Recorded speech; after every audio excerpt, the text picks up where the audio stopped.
Bueno, muy buenas tardes a todas y a todos. Veo que solo hay una persona conectada. De repente, entonces, aunque ya puse a grabar, que fue la directriz del colegio, voy a esperar 5 minutos para poder iniciar, a ver si se conectan más personas a esta hora hoy sábado.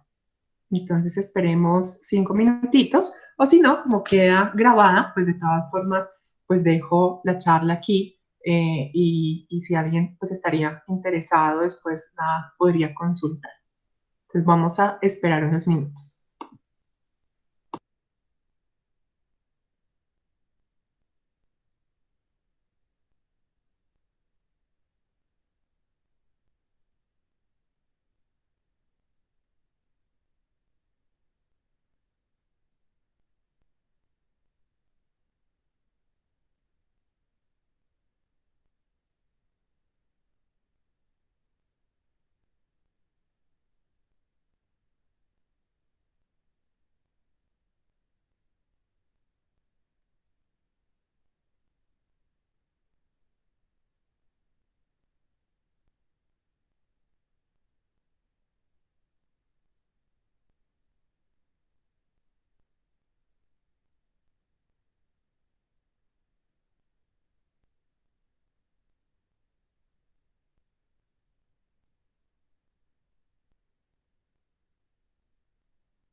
Hola, buenas tardes, ¿cómo están? Hola, buenas tardes. ¿Qué tal? Bienvenidos. Estoy esperando 3 minutos a ver si se conecta alguien más para poder empezar, si les parece.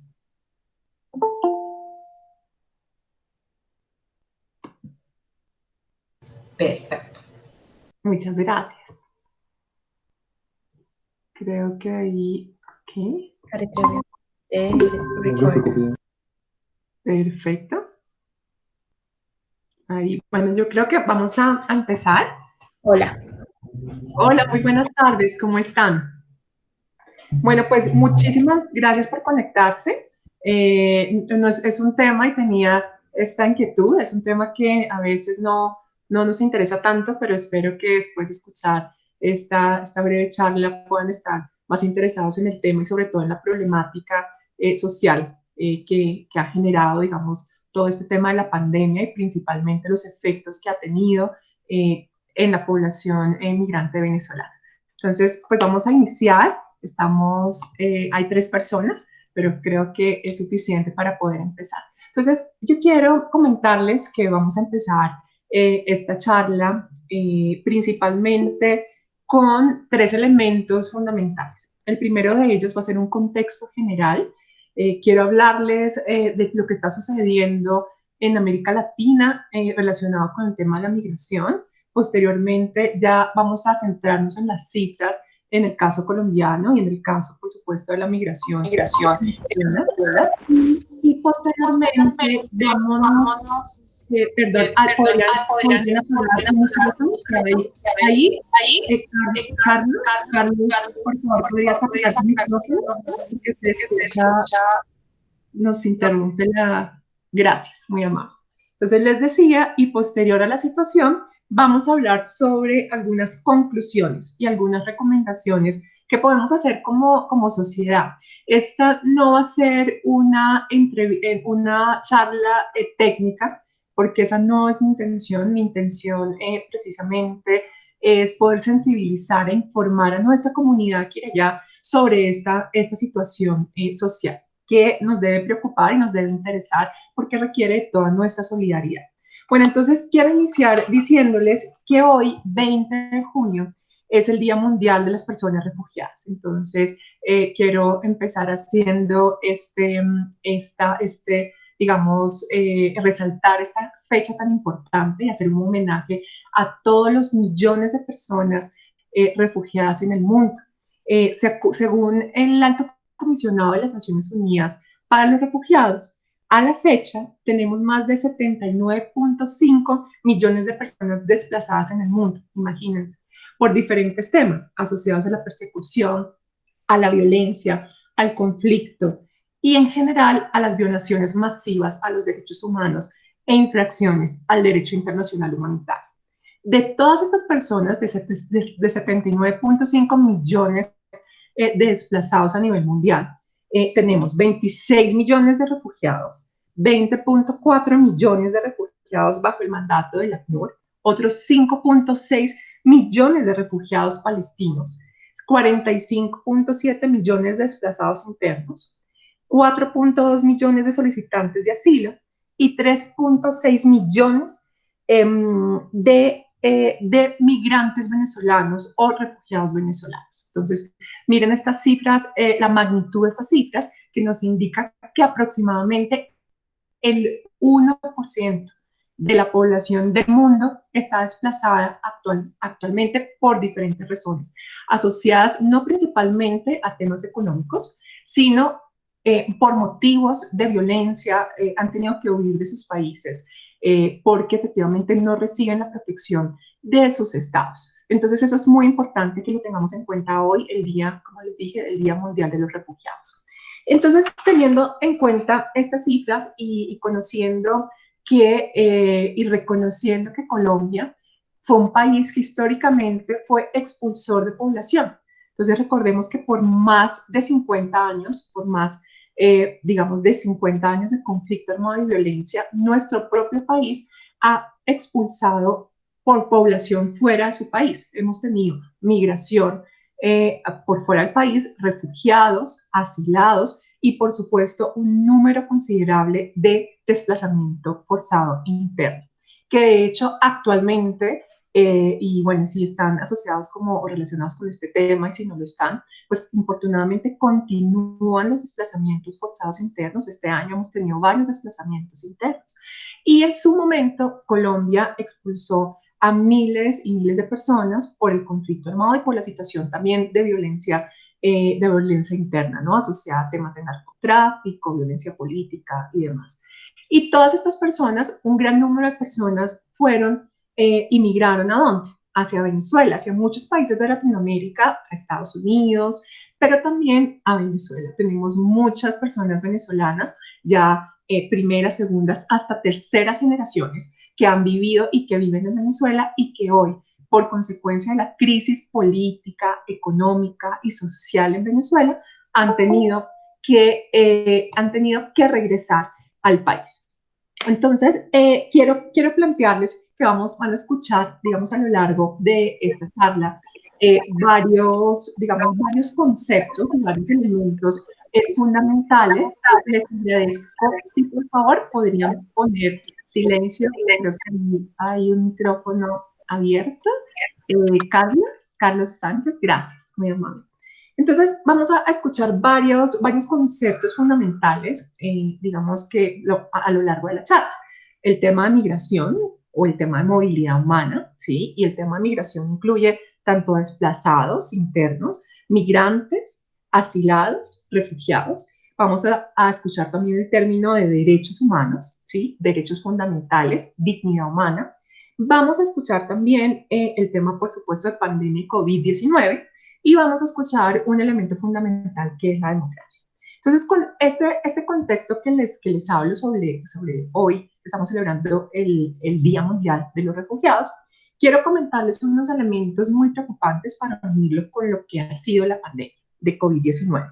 La CEPAL nos está planteando que antes de la pandemia, la región de América Latina, todos nuestros países latinoamericanos, tenían el crecimiento más o el menor crecimiento económico en una década. Es decir, previamente a la pandemia, ya la región latinoamericana tenía un crecimiento económico muy bajo en comparación a la década anterior. ya estábamos, digamos, hablando de crisis económica y de un crecimiento muy bajo económico en comparación a otros países. De hecho, en su momento la CEPAL sacó una comparación en donde planteaba que el crecimiento, uno de los países que más iba a crecer digamos, en estos años iba a ser Colombia, pero vamos a ver cómo efectivamente esa realidad ha cambiado tras toda esta situación mundial y nacional como consecuencia de la pandemia de COVID-19. Y también plantea la CEPAL que la pandemia llevará a la mayor contracción de la actividad económica de la historia de América Latina. Escuchen esta frase. La pandemia llevará a la mayor contracción de la economía de la historia de América Latina. Entonces habla de una contracción del 5.3% y habla de un tema, y voy a profundizar o voy a intentar hablar mucho porque quiero que reflexionemos y nos sensibilicemos en torno a este punto. Y es que se habla que como consecuencia de las medidas adoptadas por la pandemia, ¿sí? Que es todo el tema de cuarentena, aislamiento social obligatorio, etcétera, etcétera, que como sabemos lo hemos visto, lo estamos viviendo como comunidad, y aprovecho antes de que se me olvide que los organizadores nos han insistido mucho en esto, precisamente este Festival de la Abundancia, el cual deseo agradecer profundamente a los organizadores, a Pablo, a Adelaida, a todo el Consejo de Padres, pues busca precisamente solidarizarse con aquellas familias que hemos tenido una reducción considerable en nuestros ingresos como consecuencia de estas medidas. Entonces, un saludo muy especial y de verdad un agradecimiento enorme porque este colegio y esta comunidad es muy especial y muy solidaria y debemos continuar en esa línea. De verdad que qué orgullo poder hacer parte de este equipo y de este grupo Equirayá Montessori. Entonces, en el marco de este contexto, se plantea que vamos a tener 30 millones más de personas pobres en el mundo. Imagínense, 30 millones de personas más pobres como consecuencia después de esta pandemia. Y entonces, ahí vamos a iniciar, digamos, ya profundizando como varios temas. Si nosotros observamos que hay una crisis, que antes había una crisis económica en América Latina, pero también una crisis política, ¿sí? Porque si observan, en varios de los países latinoamericanos teníamos, digamos, una situación bastante compleja con nuestros sistemas democráticos. Nuestros sistemas democráticos en varios países latinoamericanos, como Venezuela, por ejemplo, ¿sí?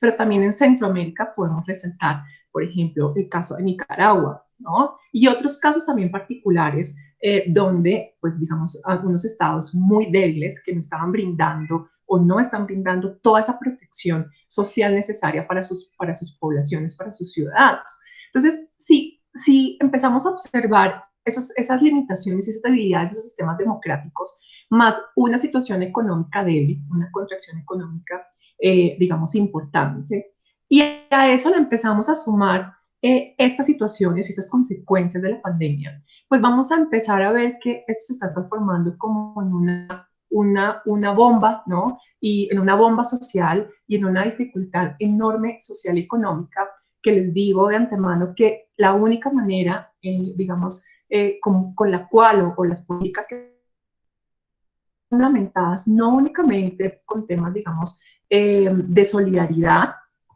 sino también estamos haciendo un llamado muy importante a quienes trabajamos en estos temas, porque aquí toda la cooperación y toda la comunidad internacional y la labor que se pueda hacer desde la comunidad internacional es muy importante. Recientemente, les quiero contar, hubo una reunión mundial de todos, promovida por la Unión Europea, y en esta reunión se lograron recaudar más de 2.3 millones de euros, ¿sí? Para todo el tema de la migración venezolana. Entonces, hay que hablar de la migración venezolana, pero también de las comunidades de acogida. Porque, ¿qué pasa? Hola, Pablo, ¿qué tal? Bienvenido. ¿Cómo estás? Hola Sandra, no interrumpo, ya muchos lo he visto durante el día de hoy.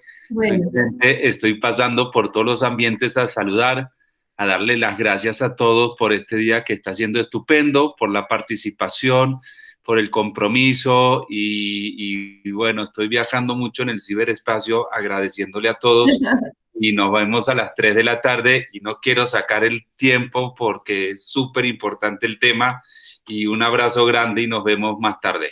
gracias, Pablo, un Chao. abrazo para ti Chao, también. sigan Muchas gracias. disfrutando. Chao. Chao. Hasta luego. Bueno, entonces les mencionaba que en esta reunión todos los países, todos los estados aportaron, tanto los países, los gobiernos de estos países, como también la banca multilateral, organismos internacionales y diferentes organizaciones unieron esfuerzos y lograron esta suma, digamos, muy importante. Entonces vamos a de la población migrante venezolana, ¿sí? O población migrante y refugiada venezolana, y ya les digo por qué hago ese énfasis en el concepto. Y también tenemos que hablar de las comunidades de acogida, ¿no? Porque resulta, y vamos a empezar a ver ese histórico, ese proceso de la migración venezolana en nuestro país, en la actual coyuntura, esas implicaciones tiene para esta población y para nuestra población también receptora colombiana más pobre. Entonces, si ustedes se fijan, hace más de 10 años, con el régimen de Maduro, pues empezó, digamos, toda esta crisis económica, política y social de nuestro país vecino, al cual, pues muchos colombianos también migraron, como les mencioné anteriormente, y ahí han tenido ya sus segundas, terceras, cuartas generaciones, ¿no?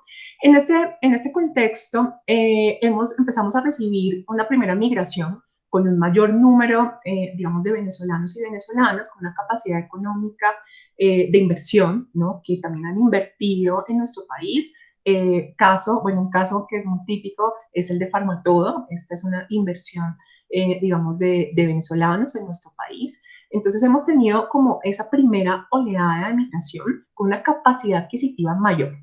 Posteriormente empezamos a ver que ya, digamos, era una clase media la que estaba migrando con cierto nivel educativo y que venía, digamos, a hacer todos sus procesos de convalidación de sus títulos para poder acceder también al mercado laboral colombiano. ¿Y qué ocurre? En los últimos 5 años y principal en los últimos 2 años, lo que estamos observando y hemos observado es una población migrante venezolana de unas características muy particulares. Entonces, son las personas de los pobres, de los más pobres, son personas, digamos, con un nivel educativo, digamos, inferior, y unas personas que llegan verdaderamente con unas necesidades económicas altísimas, ¿no? Altísimas. Entonces, figúrense ustedes con este contexto que yo les mencioné, qué pasaba con América Latina y con nuestro país previamente a la pandemia, caracterizado pues por un tema, digamos, económico complejo, aunque recuerden, y se les mencioné, que Colombia mostraba, uno de los pocos países que mostraba un porcentaje, el porcentaje más alto de crecimiento en comparación a otros países de la región, pero de todas formas, digamos que teníamos unas economías, digamos, lentas, ¿no? Unas economías lentas. Entonces, con este nuevo contexto, figúrense ustedes, esta población con esas características que mira en estos últimos 5 años, llegan no precisamente a las zonas donde hay más recursos económicos, sino, por supuesto, llegan a zonas de periferia, a comunidades de acogida, como se denominan, comunidades colombianas que los acogen, ¿sí? A las que llegan, que son caracterizadas por altos niveles de pobreza y altos niveles de pobreza extrema, ¿sí? Esas son características muy importantes de esta nueva oleada de población migrante venezolana llegando a nuestro país. Y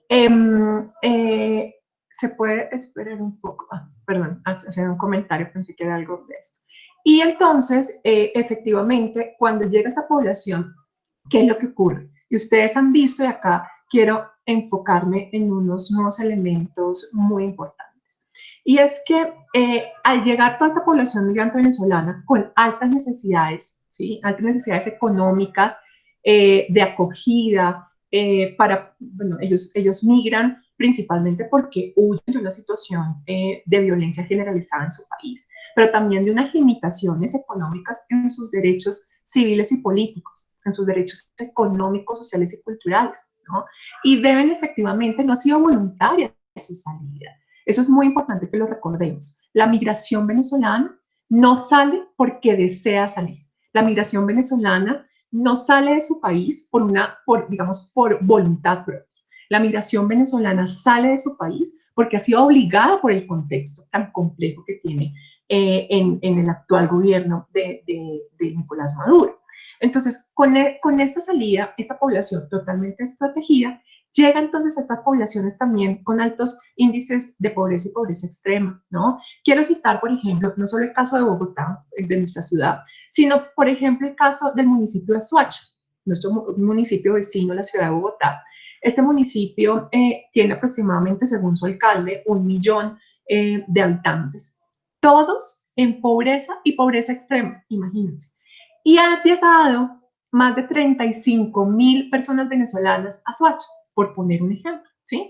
Entonces, figúrense digamos, ese impacto que puede generar que a una comunidad de 1 millón de habitantes aproximadamente, donde llegan más de 35.000 personas en una indefensión absoluta, donde la población en general no tiene trabajos formales, porque recordemos que esa es otra problemática muy grande que tenemos en nuestro país, la economía informal, ¿sí? El gran porcentaje de esta población y de muchas de nuestras zonas de periferia, nuestros barrios más pobres del país en general, ¿sí? No tienen un empleo formal, tienen empleos informales. Entonces, imagínense todo este contexto, empieza a llegar a esta población, pero ¿qué pasó antes de la pandemia? Antes de la pandemia, independientemente, digamos, a muestras de discriminación, a muestras de xenofobia, que tuvimos muestras de xenofobia importantes, y muestras de aporofobia. Aporofobia, sí, tal vez no conocen el concepto, es un concepto que se acuña a una discriminación y una xenofobia, pero no solo al extranjero, sino al extranjero pobre, ¿sí? Ahí, por eso el concepto de aporofobia, de pobreza, pero una discriminación hacia el migrante pobre, porque un poco lo que plantea la persona, digamos, que creó este concepto, es una filósofa española, su nombre es Adela Cortina, y se la recomiendo, es una filósofa espectacular y creo que maneja unos conceptos muy interesantes.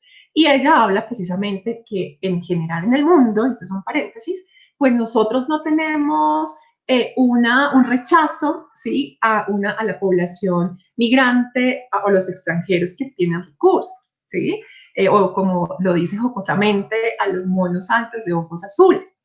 Nuestro rechazo está precisamente a este que no está tan bien vestido, que es pobre, que pide en las calles, y al que nos genera un poco de rechazo y que altera a toda esta gente venezolana, porque esos comentarios los hemos escuchado, esa gente venezolana pidiendo, qué pereza, porque no puedo salir ya tranquilo porque están en todas las esquinas. Entonces, si se dan cuenta, genera ese imaginario adicionalmente a que no se puede desconocer que algunos de aquellos migrantes que llegaron al país, pues infortunadamente han cometido algunos delitos, ¿sí? Pero miren, en el porcentaje se habla que no llega ni al 1% de la población migrante venezolana que hay en el país.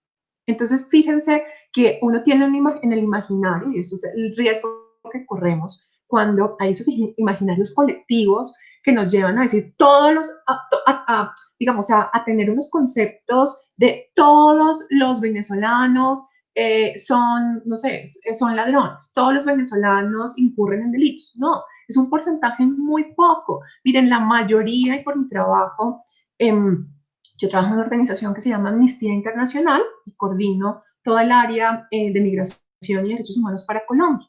Y bueno, y trabajo también en la Universidad Javeriana como docente en 2 posgrados.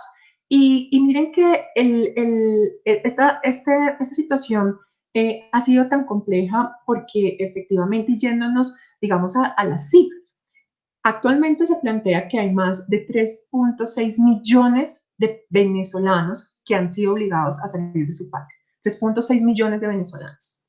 Y de esos 3.6 millones de venezolanos, tenemos en nuestro país 1.8 millones de venezolanos. ¿Sí? Es un número considerable.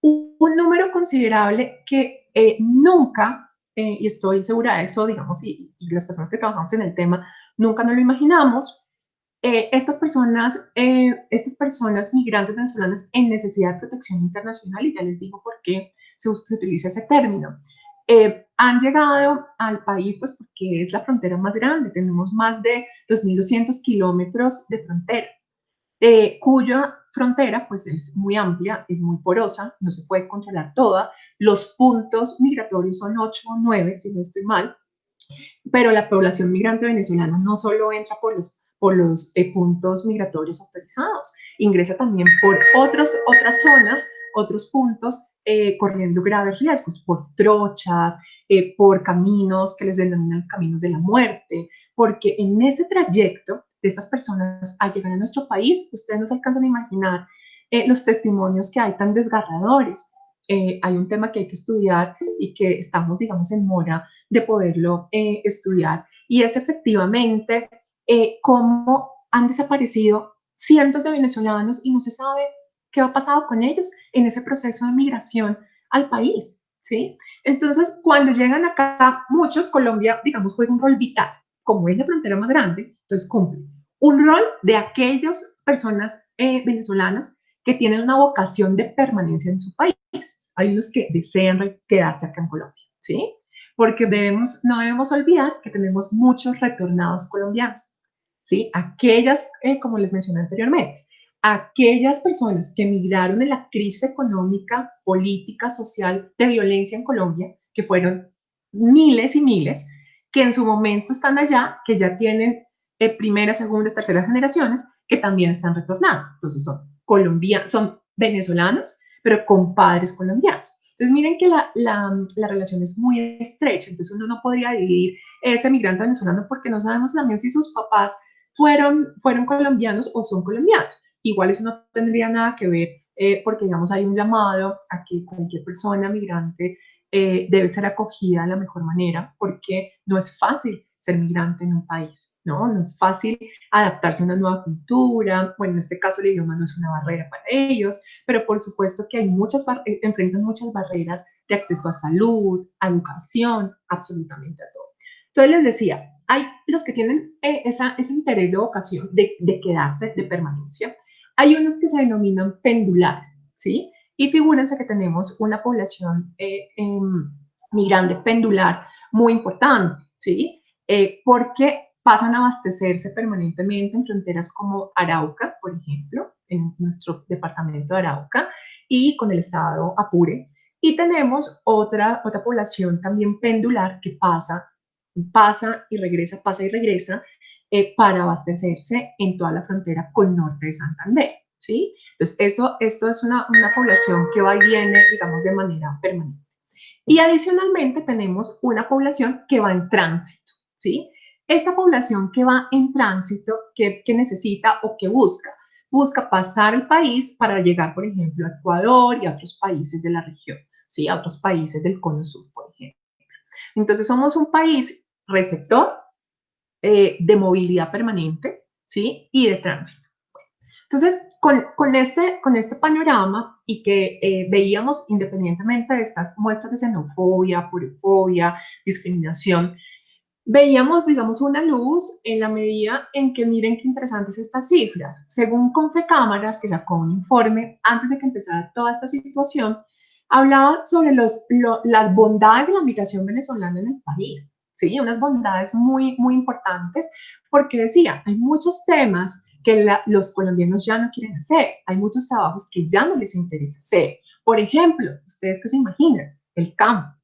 Hay muchos, el campo, digamos, que ese no es el tema, digamos, de esta charla, si no duraríamos horas hablando del tema, pero el tema del campo, digamos que ha estado muy debilitado históricamente eh, por el tema de violencia, desplazamiento forzado, etcétera. Y las mismas personas desplazadas, las nuevas generaciones que han crecido en las ciudades, me decía una persona desplazada que había regresado a un municipio de Antioquia, a San Carlos, Antioquia, me decía, mire, es muy duro porque una de las consecuencias más graves del desplazamiento forzado interno en Colombia ha sido que la gente, las nuevas generaciones que crecieron y se vieron obligadas a crecer en condiciones bastante precarias en las ciudades no quieren regresar al campo.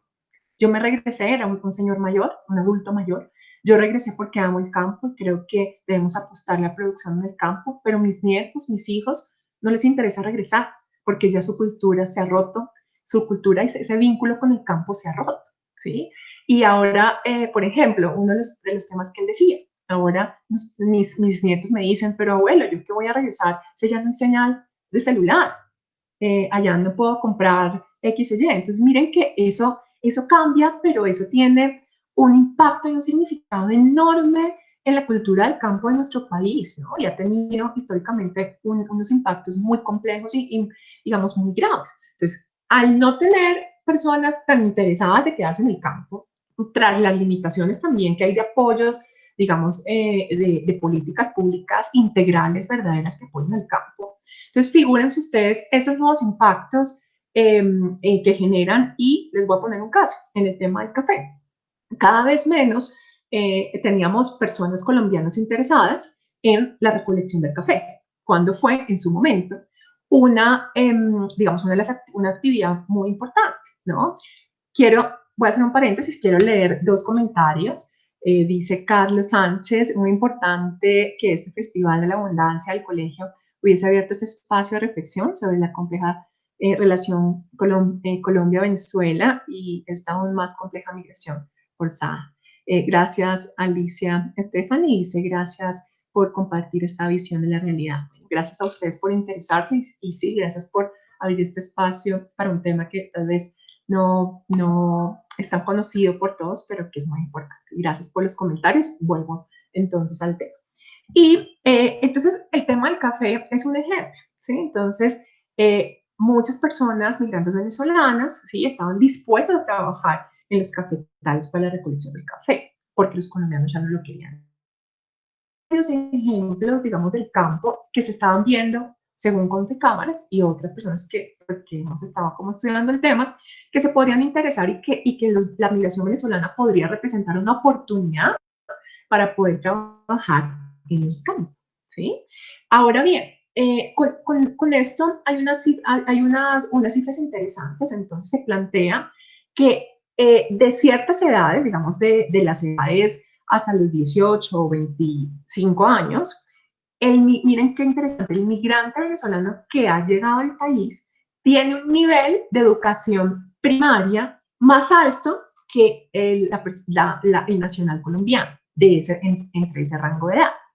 Ya hay un cambio, digamos, significativo cuando hablamos de personas migrantes venezolanas, refugiadas, que llegan a nuestro país con respecto a la educación superior. Ahí sí, digamos, la población colombiana tiene un mayor nivel educativo superior respecto de la población migrante venezolana que ha llegado a nuestro país.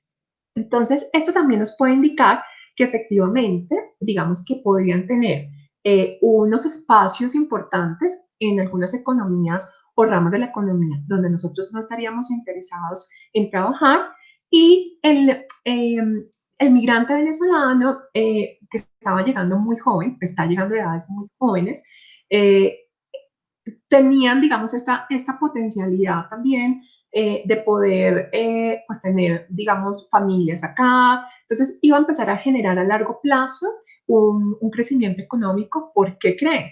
Porque entre más gente llega, en su momento, al principio puede verse como un impacto fuerte para los sistemas de salud, educación, económicos, pero a mediano y largo plazo tiene un impacto positivo en la economía porque va a haber mayor consumo, ¿sí?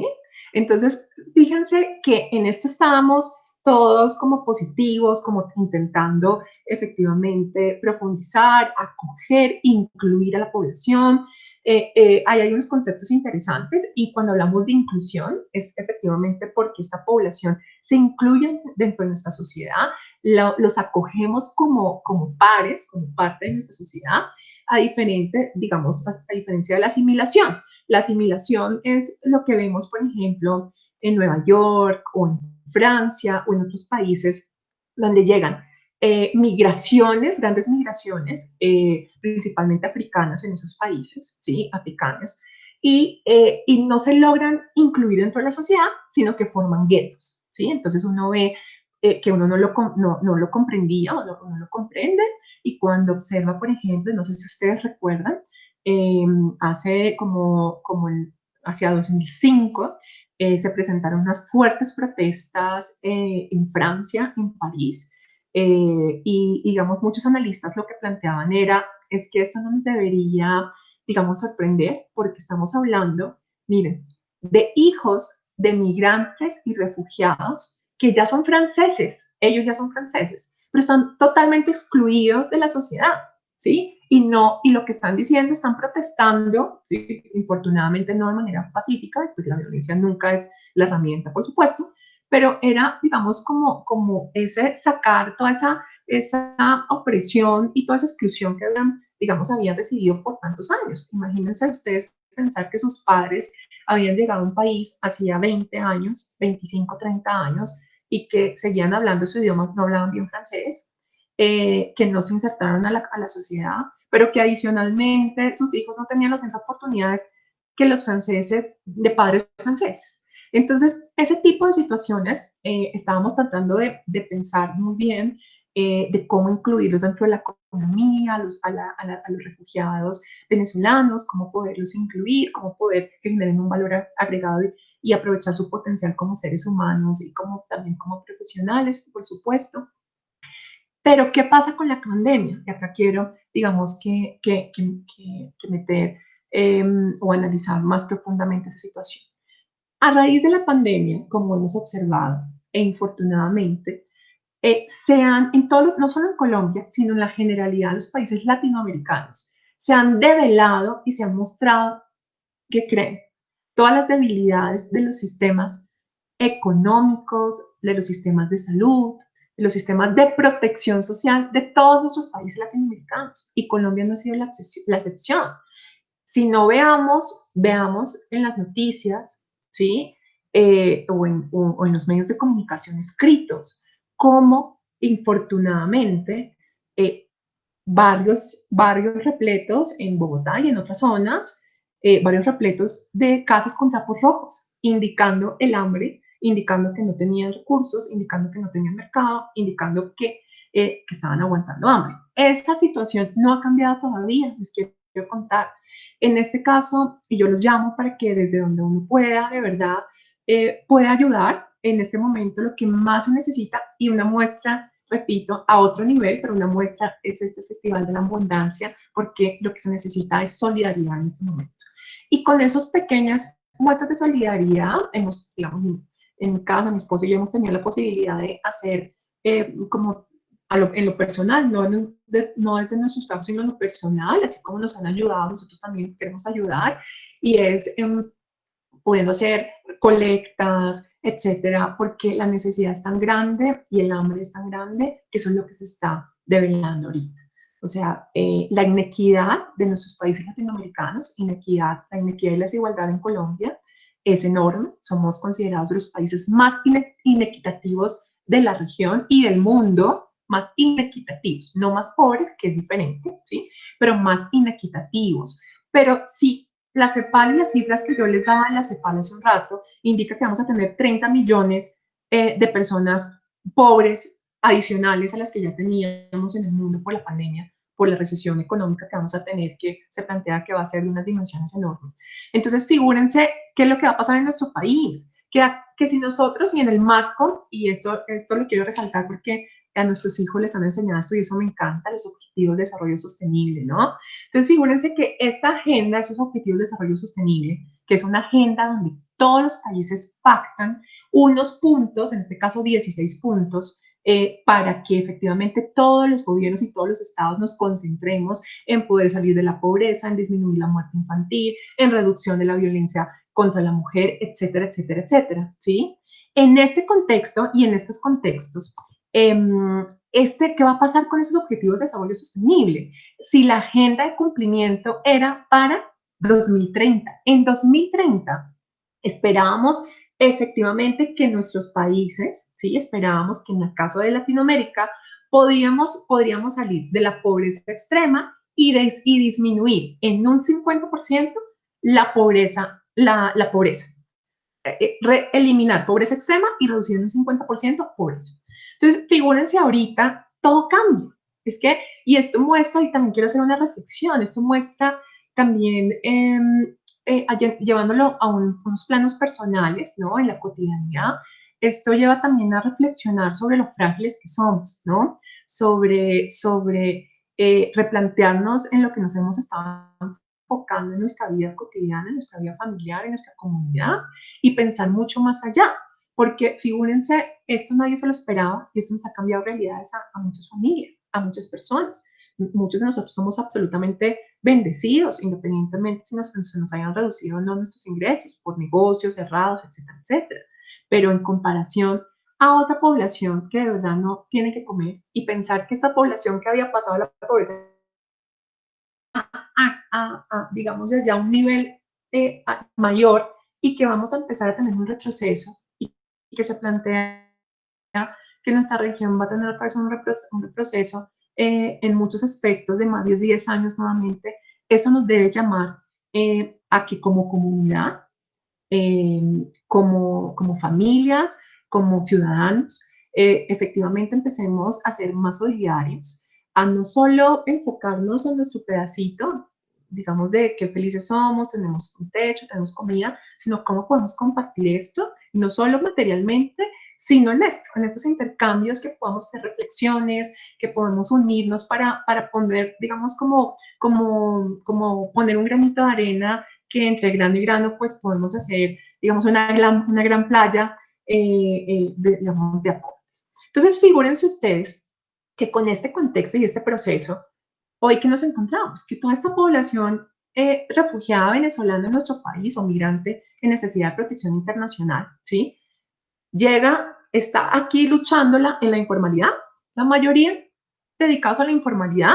Vemos Rappi, por ejemplo, que es un caso, ¿no? Yo creo que el 90% de los rapitenderos son venezolanos, ¿sí? Bueno, el 90% de los rapitenderos son venezolanos, y vamos a restaurantes y miles de meseros eran venezolanos, etcétera, etcétera, etcétera. Pero si ustedes se dan cuenta, son trabajos informales, ¿sí? Hay que recordar que que les mencioné que 1.800.000 venezolanos se encuentran en nuestro país, refugiados venezolanos se encuentran en nuestro país. Del total de aproximadamente 3.600.000, tenemos, Colombia ha acogido a la mitad de esta población, pero aquí hay un elemento clave. A raíz, digamos, de este efecto de la pandemia, han debido, y por esas situaciones económicas, ¿sí? Por esas situaciones complejas económicas que están viviendo nuestros nacionales colombianos, las comunidades de acogida en la informalidad, ¿sí? Ellos están viendo en que no tienen absolutamente nada, y de ese porcentaje, aunque es muy mínimo, se habla que aproximadamente a la fecha han retornado a su país aproximadamente 76.000 venezolanos. Esos 76.000 venezolanos, no crean que han regresado porque les parece buenísimo regresar o porque lo han hecho voluntariamente, y eso nunca lo podemos perder de vista.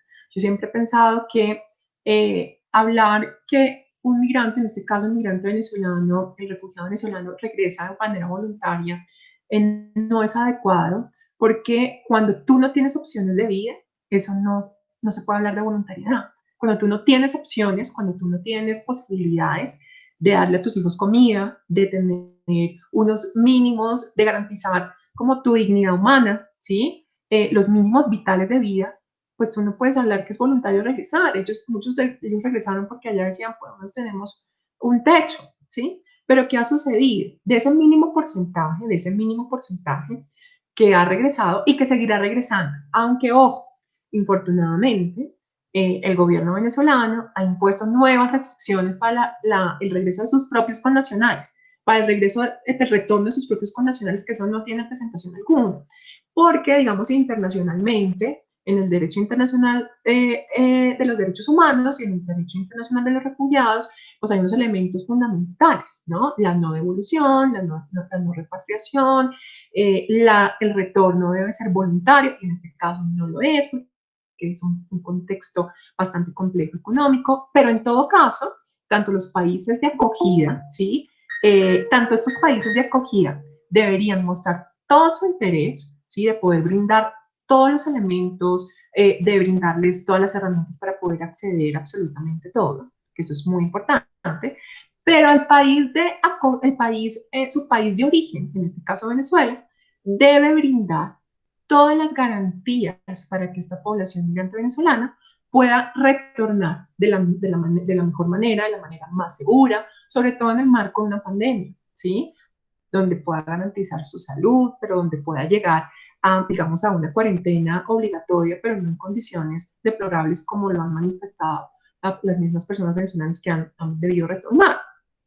Entonces, yo considero efectivamente que estas poblaciones y esta población migrante venezolana que se ha visto en la obligación de regresar a su país, de retornar a su país, no creo que se vaya a quedar allí. Yo considero que, y bueno, no solo yo, digamos, como varias personas que trabajamos en el tema, consideramos que esta población estará a la espera que esta situación de pandemia, esas restricciones de cuarentenas, de aislamiento social pasen y que apenas empiece a reactivar la economía, van a llegar estos, pero van a llegar más, porque la situación en Venezuela es absolutamente compleja. Mis colegas venezolanos me dicen y me cuentan, ¿no?, desde sus realidades de vida y la lucha que ellos tienen allá por seguir en su país, porque aman su país y quieren trabajar en su país, ayudar a sus connacionales, a sus compatriotas. Me dicen, mira, aquí la situación va peor, de mal en peor. O sea, desde no tener servicios, desde no tener agua, desde no tener luz, etcétera, etcétera, etcétera, desde no tener información confiable. No se sabe efectivamente cuántas personas hay infectadas, no saben efectivamente cuántas personas han muerto por el COVID-19, no tienen esa información y hay muchas restricciones a la libertad de expresión, a la libertad de prensa. Se han dado casos de médicos, etcétera, de medios de comunicación que han metido a la cárcel por difundir información. O sea, estamos hablando de un contexto complejo o sea, eso es el nombre que se debe merecer lo que está pasando en el país. Sí. Entonces, en ese orden de ideas, yo creo que vamos a tener que estar muy preparados como sociedad y sobre todo abiertos, pero preparados de cabeza y corazón también, para efectivamente considerar que el que está en la calle, el que nos genera rechazo, porque qué pereza, qué pida, y ahora nos están quitando los trabajos y ahora nos están robando. No, ya les expliqué que ni siquiera llega al 1% de los que han cometido delitos y que de verdad estas personas requieren de todo el apoyo de la sociedad en su conjunto, claro, de políticas públicas migratorias fundamentales, integrales, organizadas, ordenadas, pero también de un apoyo de la comunidad internacional importante, significativo. Como les digo, pues se han donado más de 2.3 millones de euros para este tema. Se considera que Colombia va a ser un principal receptor y ahí esperamos que la coordinación, hay varios niveles de coordinación ya para la región, para el caso venezolano, de migración venezolana, y en Colombia también hay unas réplicas de estos niveles, digamos, o espacios de articulación, donde está gobierno nacional, donde está comunidad internacional, donde está organizaciones internacionales. Entonces, esto es importante. Y miren, lo más importante aquí es que efectivamente los recursos lleguen a quien debe llegar, ¿no? Yo siempre, digamos, soy una crítica de cuando hay una cooperación, llegan muchos recursos y más del 50% se va en burocracia, ¿sí? En burocracia porque pagamos sueldos, no sé, millonarios al consultor internacional X. No, la idea es que efectivamente nosotros podamos destinar esos recursos de manera ordenada, ordenada, articulada, no duplicar esfuerzos, ¿sí? No duplicar esfuerzos. Efectivamente, poder identificar dónde sumamos, ¿sí? Dónde estamos trabajando ya de una u otra forma y cómo podemos, digamos, abonar a esos ejercicios que se están dando. Hay buenas prácticas también. Miren, por ejemplo, Bogotá es un caso que, digamos, que me ha parecido digamos, con todo este tema del auge de los refugiados venezolanos en nuestro país. La anterior alcaldía generó todo un escenario de trabajo importante para la atención a la población migrante venezolana en necesidad de protección internacional. Y esto me pareció un ejercicio interesante. Crea unas oficinas de atención al migrante venezolano, unos programas especiales, y como esas, no hay que desconocer que también han habido esfuerzos enormes. Además, recordemos, y eso siempre también lo digo, y es que el gobierno nacional no podría hacerlo solo, porque, pues infortunadamente, si en nuestra propia población tenemos una cantidad, un número significativo de personas en pobreza y pobreza extrema, pues figúrense lo que representa atender a 1.8 millones de refugiados venezolanos en condiciones iguales o peores. Entonces yo creo que digamos, la institucionalidad pública tiene un rol muy importante de articulación y el nivel regional tiene un rol fundamental en esto, ¿sí? Para que haga temas transparentes, para que no haya corrupción. Ese es otro punto, ¿no? El tema de la corrupción, el tema, digamos, de poder estar efectivamente haciendo una veeduría, que esos recursos se destinen a lo que deben ser, que no se saque provecho en los contratos, como se vio hace poco, y las denuncias que se tuvieron con todo este tema de los aportes en el marco de la pandemia a los más necesitados, que eso no tenía presentación. Yo de verdad me sentía muy mal porque decía, no es posible que aún en el marco de una crisis humanitaria como la que estamos viviendo, hayan personas, hayan mandatarios regionales que intenten sacar provecho de esta situación. Eso no tiene presentación, ¿no? Porque la corrupción, pues eso no olvidemos que Colombia quedó como en segundo lugar de los países más corruptos del mundo, después seguido de otros países como Guatemala, etcétera, etcétera. Entonces, uno dice, estamos ante también una crisis institucional enorme. Entonces, hay que reconocer el ejercicio que está haciendo el gobierno nacional y las autoridades en esto, pero hay que cualificar su intervención, hay que mejorar su capacidad de trabajo, por supuesto, hay que coadyuvar técnicamente e indicar, digamos, cómo es la mejor manera. Pero fíjense qué interesante, si uno mezcla, por un lado institucionalidad, por otro lado comunidad internacional, ¿sí? Sociedad civil organizada, ¿eso qué quiere decir? Organizaciones de la sociedad civil que no solo quieran captar recursos, sino para beneficiarse, sino de verdad un trabajo fuerte, consciente y humano. Pero, y me había faltado uno por mencionar, que es clave, el sector privado. El sector privado aquí tiene un rol fundamental en todo esto, en todo. Entonces, cuando pensemos en soluciones, porque siempre hay que pensar, no quedarnos en lo que es, o sea, no quedarnos, yo les doy estas cifras que son alarmantes, sí, porque creo que son importantes, los nuevos 30 millones de personas pobres después de la pandemia, la retracción de la economía del 5.3%, etcétera, etcétera, pero no para quedarnos ahí, sino para pensar en soluciones, ¿sí? Entonces, es hoy que con estos recursos que espero que lleguen significativamente, pero que lleguen a los que realmente lo necesitemos, entre todos los sectores de la sociedad podamos articularnos para que de verdad empecemos a generar que las comunidades de acogida, es decir, nuestros connacionales, conjuntamente con esta población refugiada venezolana, podamos empezar a generar escenarios, digamos, de convivencia sana entre ellos, ¿sí? De oportunidades económicas reales, porque yo les voy a decir, sobre todo se da mucho en el medio, y si alguno de ustedes que está acá trabaja en medios sociales, a veces uno se queda mucho en la capacitación, que informar que son los derechos humanos, que los derechos, pero cuando uno llega a estas poblaciones, a uno le dicen, mire, yo ya estoy, que me digan cuáles son mis derechos, yo lo que necesito es comer, yo lo que necesito es oportunidades reales, yo lo que necesito son oportunidades verdaderas para poder salir de la pobreza, ¿sí? Eso no es fácil, ¿no? Porque estudios han planteado, eso no es de un momento para otro. Otra cosa, no todo el mundo tiene que ser emprendedor. O sea, ¿quién dijo que todo el mundo tenemos que ser emprendedores? No, hay gente que tiene ese chip de empresario y es válido.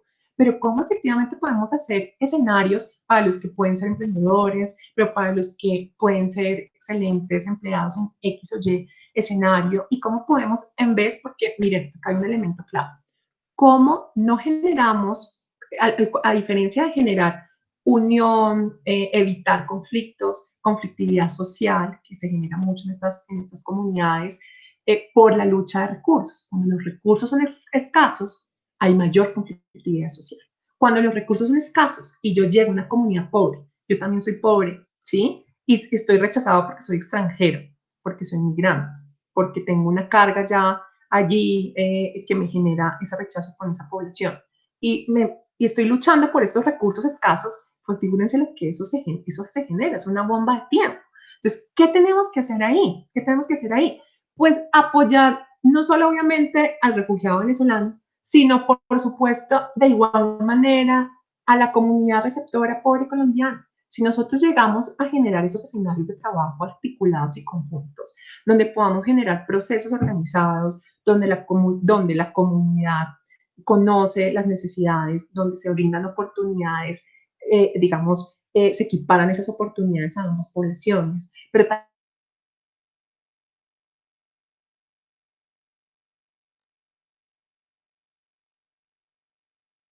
ahí empezaríamos, digamos, a generar otros procesos. Y creo que hoy, más que nunca, se va a requerir de esto, porque esta situación ya nos está afectando a todos, sin importar el estatus socioeconómico, si somos extranjeros, si somos nacionales. Esto no tiene, esta pandemia, no solo por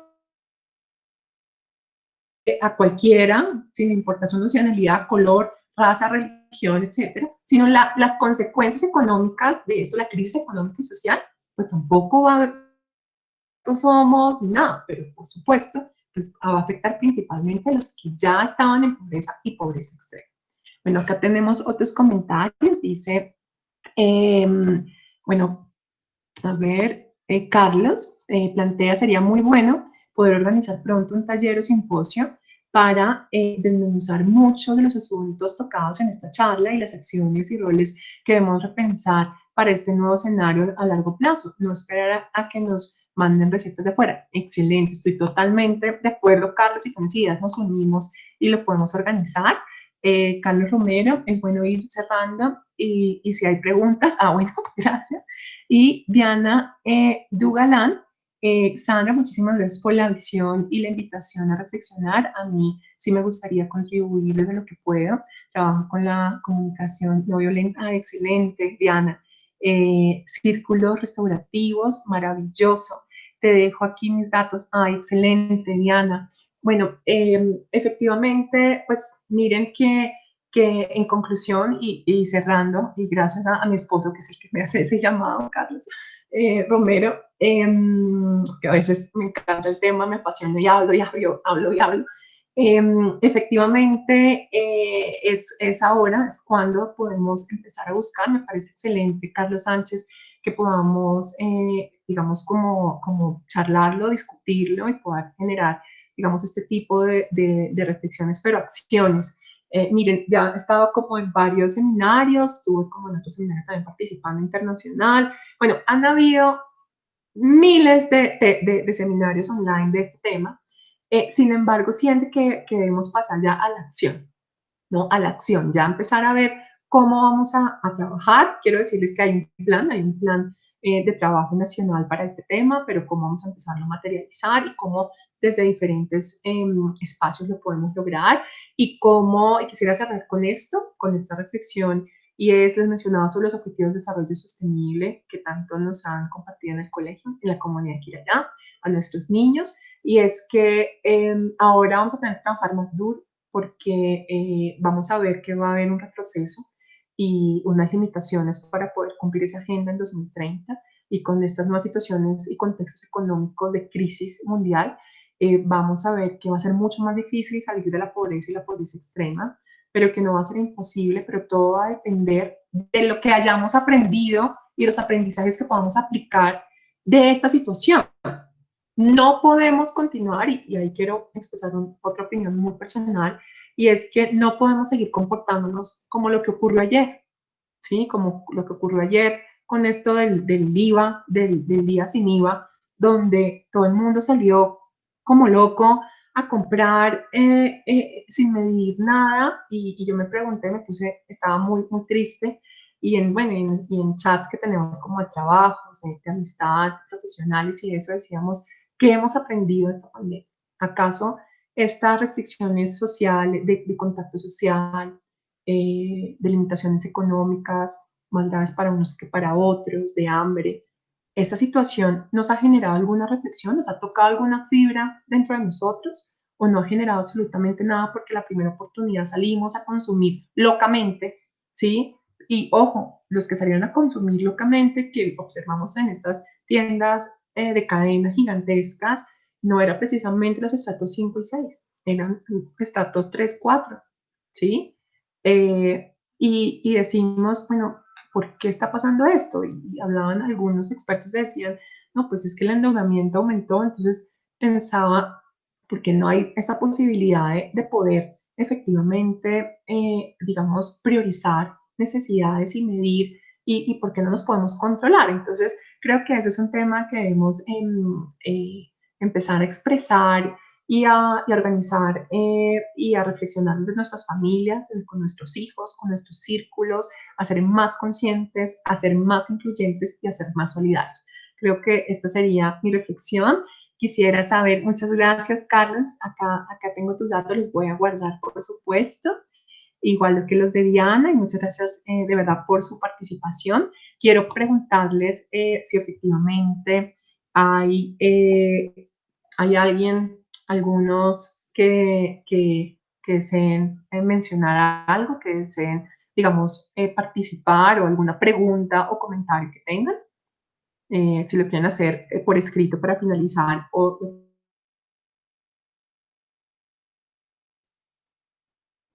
¿No? Bueno, no sé si hay alguna otra pregunta. Gracias, muchísimas reflexiones. Gracias, muchas reflexiones, pero luego muchas gracias. Perfecto, no, muchas gracias a ustedes de verdad. Muchas gracias. Gracias. Cualquier cosa que necesiten, bueno, yo también les puedo dejar un correo, lo voy a apuntar aquí. Creo que hay mucho por hacer y por articular. Mi correo es este. Se los dejo acá.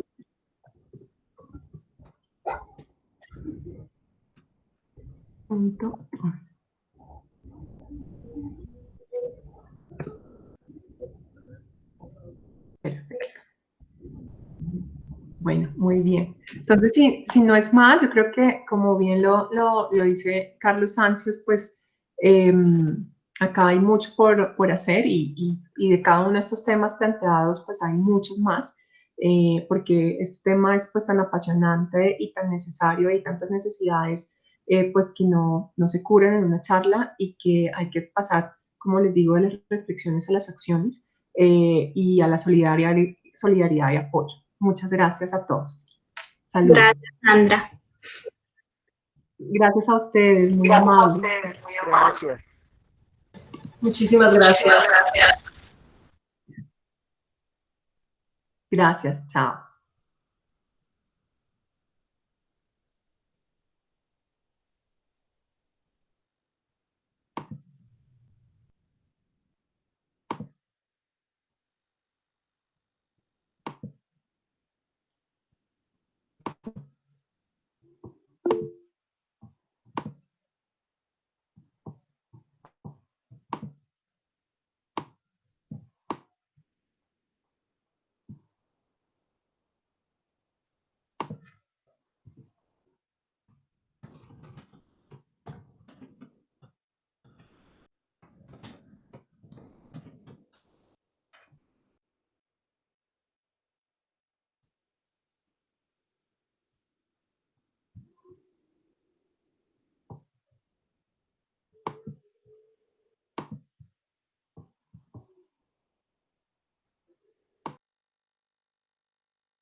Ya quedó grabando, listos.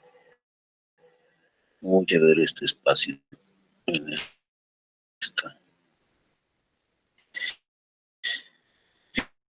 en este festival.